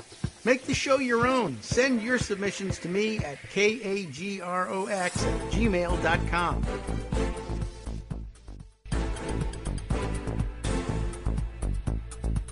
Welcome back now to the Kagro in the Morning Show here on Netroots Radio. Time for a few other quick items here. Let's see. Where are we with this one? Oh, Albert Titus sends us this update from the Hill newspaper, which we have that love-hate relationship with. Breaking news, in fact, hashtag breaking, Brian Kemp resigns as Georgia's Secretary of State. So that'll have a huge impact on things. But at least he can't drive the recounting from this point. I wonder what motivated him to actually give in to this at this point. I have no idea. I'm surprised by that, but let's see. The Hill reporting here, Avery Anapol reporting for the Hill, GOP Georgia gubernatorial candidate, lots of alliteration there, Brian Kemp is stepping down from his post as Georgia Secretary of State. That's probably because I have accused him of a failed attempt at hacking his own website, but okay. This reported by the Associated Press. Kemp is locked in a close race with Democrat Stacey Abrams in a race that national outlets have not yet called. The Kemp campaign declared victory Wednesday, but Abrams has refused to concede and vowed to push for a recount, citing votes that have not yet been counted, which, of course, you can't recount them if they haven't been counted yet, but okay. I get the point. Kemp faced repeated calls and legal challenges urging him to resign his post or recuse himself from any matters related to the election in which he's a candidate. His resignation is effective Thursday night. So he's still Secretary of State as of now. But I guess he wanted to finish the day and have some lunch before stepping down. We'll see whether that makes any difference in things or not. Maybe he saw the writing on the wall in a court case, but still I don't know why he doesn't just hold on and make them force him out. But that's what's happening. Anyway, another short item I'll share with you. Matthew Gertz tweeting a Nate Silver tweet. Oh, man, come on. It skipped already. I had it all paused. There we go. Don't run away on me now. The problem, he says, with the bottomless demand for instant punditry about elections is it actually takes a while for close races to be called. But by then, the narrative has already solidified. And a good point there, Matthew. Nate bringing us another good point here, too. The facts. But Matthew with an eye on the narrative. That is to say, by Tuesday at, 10:30, we already had James Carville on the air telling everybody this is not a wave election. The wave has not appeared here. And that took hold, and people walked away with that impression. Nate Silver pointing out, first coming back by saying, we missed one. We're also rating the 23rd district in Texas, Texas 23, which has been called by some networks and not others as likely R, which is the situation that we were looking at Georgia 7 a few minutes ago. Most likely, though, Nate continued, it will be the 5 in the middle. California 10, California 39, California 45, Maine 2, and New Jersey 3, which I thought was Kim's, and which I guess they're still saying is up in the air. But those 5 races, will, he says, determine where we end up on the scale from D plus 35 to D plus 40. Right? So 40, as you know, we said at the outset was going to be a wave. And I think we may yet get to 40 by the end of the week, but Matthew pointing out very, correctly here that, we want the answers right away, and we tend to accept them when they are handed to us right away, which is a very, very, very, very, extremely, very much bad habit. And we should try to avoid it wherever possible. All right, let's see. Other stories that we need to get to. Let's see. Oh, I did promise that I would attempt to pronounce the name of the New Mexico representative-elect, at least according to the Associated Press, that we missed out on talking about the other day. And her name is, ready for this one? Xochitl Torres Small. If you've seen the name, you know why I'd be sweating that one. Although, I've taken enough Spanish that I probably could have come close, but I don't think I would have hit it just right. And somebody else pointed out to me, it is also the brand name of a line of tortilla chips. So if you're familiar with those, you might have learned to pronounce it from there. It's Xochitl. And I keep finding that ITL combination troubling, but you'll find it also in Chipotle, or that's an OTLE, I guess. But it presents some pronunciation problems. How did they say that exactly? I mean, have I been pronouncing Chipotle wrong all along as well? I don't know. And I suppose I could have just approached this whole thing as a Donald Trump racist and pretended her name was Chipotle as well. But I'm going to avoid that. Xochitl is perhaps the best Anglo attempt at pronouncing the name. And then, of course, Torres Small, or Small, as some people might say. So she also gaining a seat in New Mexico. And by the way, New Mexico, as Democratic as they come these days. Now 2 Democratic senators, 3 Democratic representatives, 0 Republicans in their congressional delegation, several, if not all, statewide elected officials, also Democrats, and they now hold the trifecta of the governorship and both houses of the legislature. And it was pointed out 3 years ago, it was the opposite. It was a Republican trifecta. So excellent results for New Mexico. New Mexico, I guess they must fluctuate back and forth, or at least they have in the last couple of years, because it was a Democratic stronghold prior to this Republican trifecta. Now comes back into the fold. So very interesting, and congratulations there. All right. That frees me up then to, get back to my own Twitter feed there and see what other items I want to take note of that might not already be in Pocket. But first, a few of the other ones from Pocket that we have yet to mention. Let's see. I didn't discuss this one, and maybe some of these have been settled since election night, but I meant to mention other races, and I guess we can tick off some of these as having been settled. Ali Mutnik for the Hotline had rounded up a number of races on election night that had not yet been called, according to the AP anyway.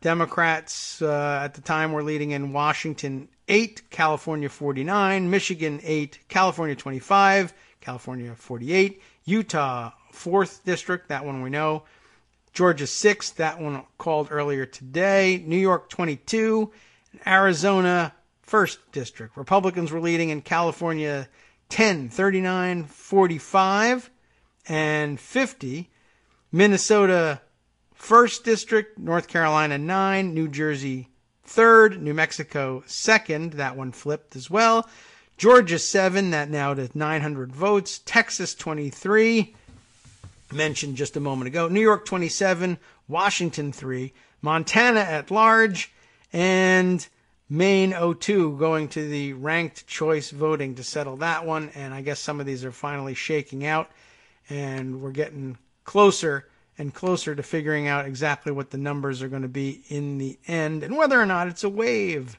whether you're allowed to call it one or not. Let's see.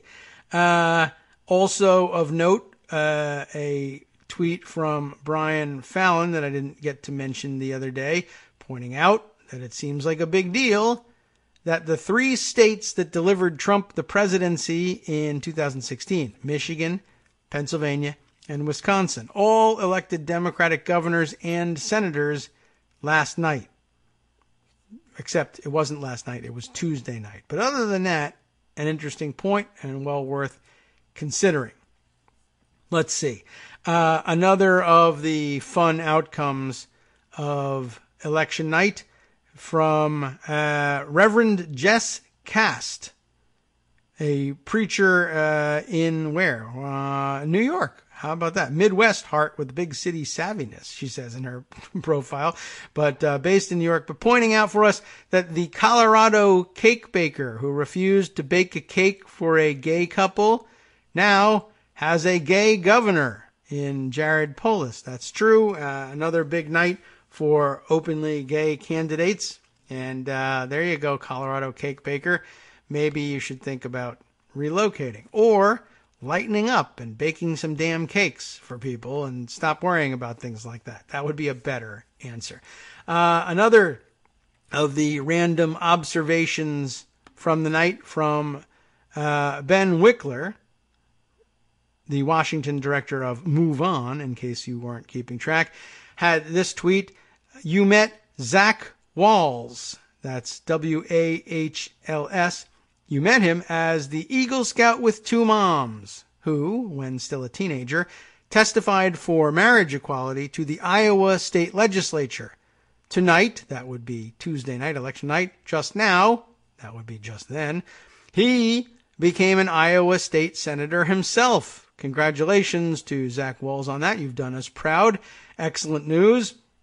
Couldn't ask for a better trajectory than that. You go, you testify on behalf of same-sex couples everywhere, demanding equality. And I don't know how well he did. I know he must have given some terrific testimony. I don't know how well they did in changing the state of play in Iowa. I don't know the trajectory of marriage equality in Iowa. But whether it was instant success or not, I'm glad that the experience convinced him, hey, you know what? I could do this. I hope it wasn't necessarily because he discovered, hey, these people are actually pretty stupid. I could definitely do this.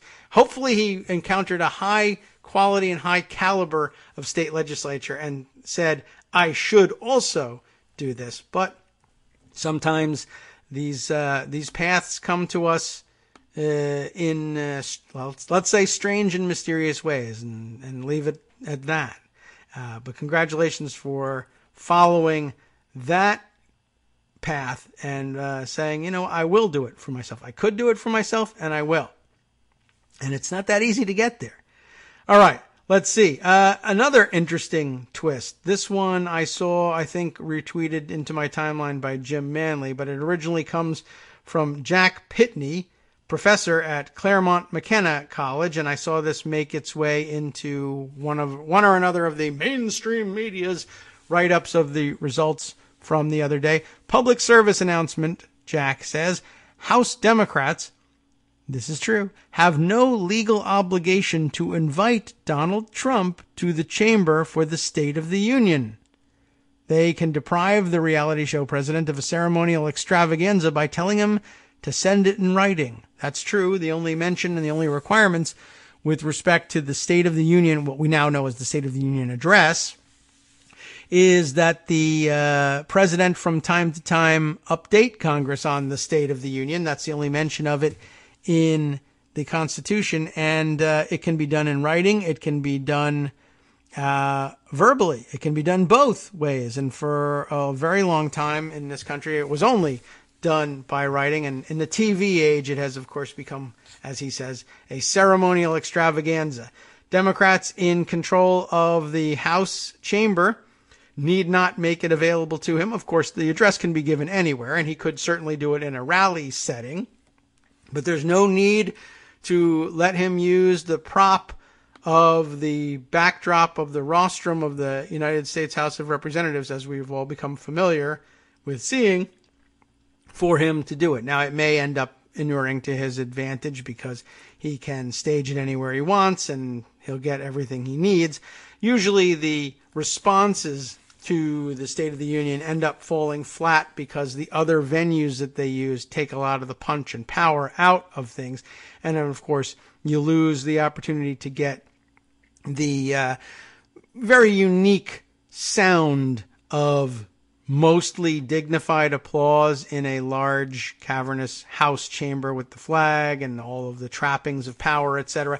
Even if he does his speech at a rally, you won't get the same effect there. I'd be interested to see it happen, just to remind everybody that that's a possibility, to be honest.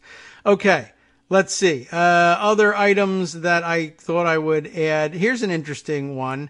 A writer for the Federalist.com, which actually sucks horribly, has just overheard this in an LA hipster coffee bar, apparently.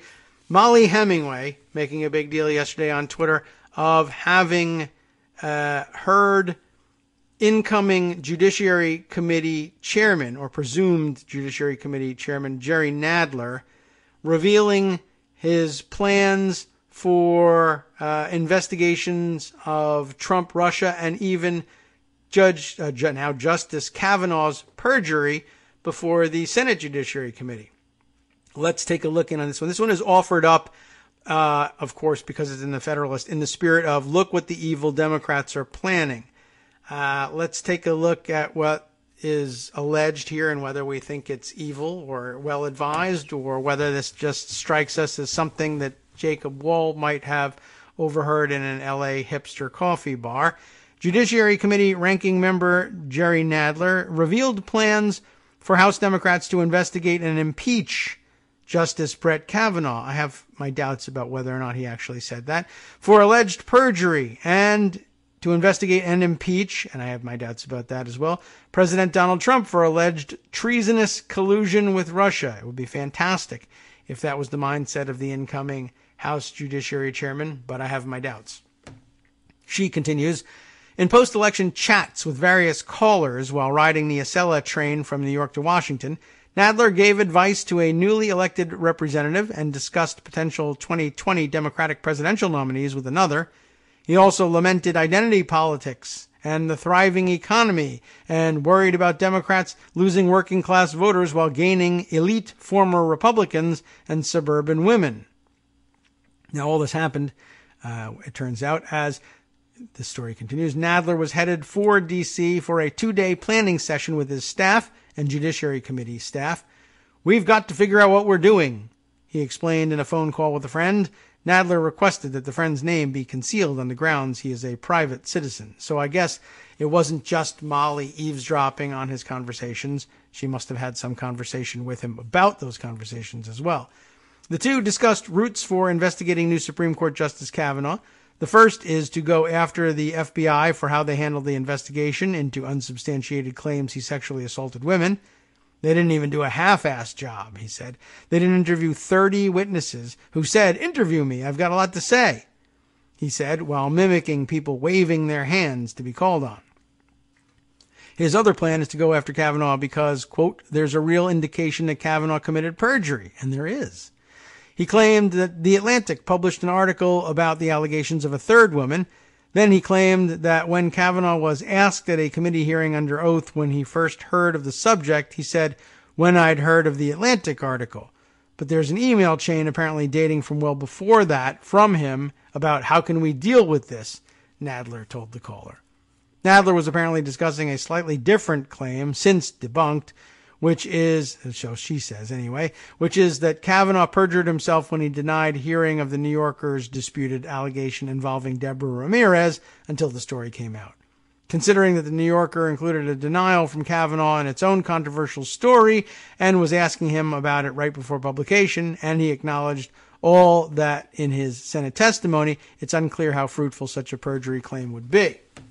Remember, this is all being written from the Federalist point of view, which is very typically garbage to begin with. Anyway, ought we to continue with this? I mean, there's not much in the way of analysis here, but it is interesting to note that allegedly the incoming chair of the House Judiciary Committee has this stuff in mind. I'll skip down to the bottom here. Nadler told one newly elected Democrat to start thinking about committee assignments. That's usually probably true. Following the train ride, Nadler weighed in on Twitter about the news that Attorney General Jeff Sessions had resigned, although it was not necessarily a resignation, as you will have heard by now. And that leads to some procedural questions all by itself. We didn't get to those. But he said he discussed the fact that Attorney General Sessions had resigned using the language of accountability. Americans must have answers immediately as to the reasoning behind Donald Trump removing Jeff Sessions from the Justice Department. Why is the president making this change, and who has the authority over Special Counsel Mueller's investigation? We will be holding people accountable. Well, let's see how they do in doing that. I mentioned that there were some procedural questions that arise from the circumstances of the departure, let's say. It is styled as a resignation, but it, of course, is styled such in his letter of resignation as at your request, here is my resignation, or as you requested, here is my resignation. Or a requested resignation is firing, essentially, but it will depend whether or not Whitaker can move into the job. Apparently depends on whether or not this was a resignation or a firing. That with a resignation, it makes it possible for the president to name an acting successor, but with a firing, the succession is automatic and determined by statute.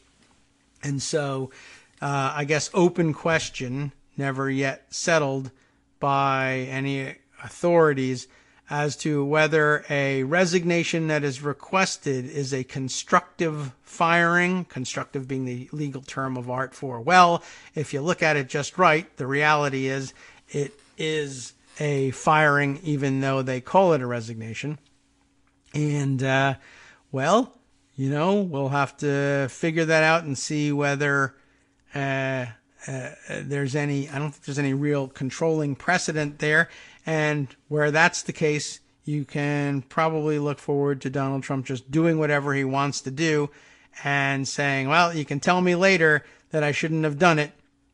And we'll see whether I listen to you or sue you as a result. Okay, just a few minutes left here. Let's see if we can catch up on a couple other notes. Let's see. The Hill has this widely reported story. I thought we might at least mention it. The Pentagon has dropped the name Operation Faithful Patriot as the name of the military mission at the border. And without giving any explanation, they're now simply calling it Border Support. It doesn't have an official name. So that now coincides with major news media, for whatever reason, deciding to drop its breathless minute-by-minute coverage of the caravan, still 1,000-plus miles away from our border. Though they were played beautifully in the run-up to the election, they now apparently no longer care, and neither does the Pentagon. And I'll just note for the record here in this piece written by Ellen Mitchell for The Hill, the Pentagon is no longer referring to the U.S. military mission at the U.S.-Mexico border as Operation Faithful Patriot, because that was such an awesome name. It now is simply border support in reference to the deployment, by the way, of more than 7,000 active duty troops. So that at least serves as some official confirmation of the number of active duty troops. It's not 15,000 as originally claimed, and that's important to note, but 7,000 is nothing to sneeze at. The question is whether they're actually there or they're simply taking the Pentagon's word for it that they will eventually be there, or the orders went out, or Trump tweeted to them that 7,000 should go, but they haven't sent them. I don't know. The Wall Street Journal reported that active duty troops deployed to assist Customs and Border Patrol and the 2,100 National Guard soldiers already at the border were, of course, there as part of a broader support system and not part of any actual operation. Usually the military refers to combat missions as operations, and this, of course, wouldn't be a combat mission. But they got their story, and now they're done with it. So that seems like an important development in the story all by itself. So I thought, okay, well, we'll note that for the record before we close things out today. Let's see. Other things that we probably should note for the record. Here's an interesting twist here. Who has reported this one? Let's open this tweet up. This tells me I can't. Lisa Sorg, is that her name? Environmental investigative reporter with NC Policy Watch, who picked up on this story from the Washington Post, the gist of which she includes in her tweet. Chinese-owned Smithfield Foods. Did you remember that Smithfield Foods is Chinese-owned? Chinese-owned Smithfield Foods receiving at least $240,000 in bailout money from Donald Trump to counteract retaliatory tariffs from the Chinese. How do you like that? The story itself is embedded here, a link to it in the tweet. That's the size of the story. The headline: Chinese-owned pork producer to get money from bailout program spurred by China's tariffs. Jeff Stein reports a Chinese-owned pork producer will sell at least $240,000 worth of ham products to the federal government. That'll be government ham to go with your government cheese now. As part of the Trump administration's farm bailout program, the administration said Wednesday, U.S. pork producer Smithfield, owned by the Chinese conglomerate WH Group, will sell 144,000 pounds of ham products to the federal government under the contract. The Agriculture Department is purchasing pork and other commodities from U.S. farmers to help offset the damage from retaliatory tariffs imposed by China this summer. The administration has pitched the relief as a necessary short-term measure to help farmers weather the trade battle. The Agriculture Department announced about $7.5 million worth of awards under the purchase program on Wednesday, according to a notice released by the department's Agricultural Marketing Service, which is administering the purchasing program. Smithfield could receive more taxpayer money in subsequent rounds of the purchasing program. The agency said in August it would buy $1.2 billion of products from farmers, including more than $500 million from pork producers, but the exact timing of those purchases had not yet been released. The Trump administration authorized $12 billion in overall spending for the bailout program, including direct cash payments to farmers, particularly soybean producers. Anyway, that's the big news on the tariff front. Yes, we imposed tariffs on China. China imposed retaliatory tariffs against the United States, and we are paying Chinese-owned companies to make up for the losses affected by those same retaliatory tariffs. Does that make a great deal of sense? Is that the sort of thing you think that Donald Trump would have campaigned on either then or now? He could probably go, you know what? I mean, next rally, he'll say, how do you like that? It's ridiculous. This Obama-era law now requires that we spend money. We're paying the Chinese to put tariffs on us. It doesn't make any damn sense. We need a businessman in the White House. Of course, these were his idea. But hey, whatever. Don't try to hold it against him. It doesn't make any sense. LOL, YOLO, nothing matters. Besides which, there's already video out there in circulation of you personally, endorsing not only the tariff war, but the bailout program as well. I have it on video. It's proof. There's nothing you can do. You can't escape it. And you might as well fess up now. It's been a wild day. Thank God it's Friday. We'll be back tomorrow, probably with crazier stories, probably stories that broke even during this very broadcast, which isn't even a broadcast. How do you like that? And we'll round those up Friday and try and change directions just a little bit. I'm sure there's some great stuff that we could mine from out of pocket, and I'll bet more stories will break and more twists will come across the transom between now and the end of the day. But in the meantime, You know how it is here at Netroots Radio. We have a treat for you. Stay tuned for Justice Putnam's own program coming up. Oh, look at this. Justice, where's your, do we not have, there it is. Okay. He hits return just as we need it. Great, just in time. What's coming up on the West Coast Cookbook and Speakeasy? Well, for one thing, Justice will hit the return key. After that, Representative Eric Swalwell says Trump's days of free passes are over, as the Democrats are now finally able to protect Mueller. We'll see about that in about 2 months. Oh, by the way, nationwide reactive protests to the news of the firing of Jeff Sessions today, too. Make sure you can look online. I'll find a link for you. You can check and find out if there's going to be one near you. Damn, now I haven't got time to tell you about the ICE-friendly sheriffs who suffered losses in the midterm elections. On netrootsradio.com. You have been listening to the Kagro in the Morning Show with David Waldman. But now you did hear about it, and Justice will tell you more. Now, Trump called PBS reporter Yamiche Alcindor a racist for asking him about racism. And don't forget where that started. David Muir did the same thing to Elizabeth Warren last 2 years ago, right, during the Democratic convention. Wow. More to come, of course. Stay tuned. Justice will take you next.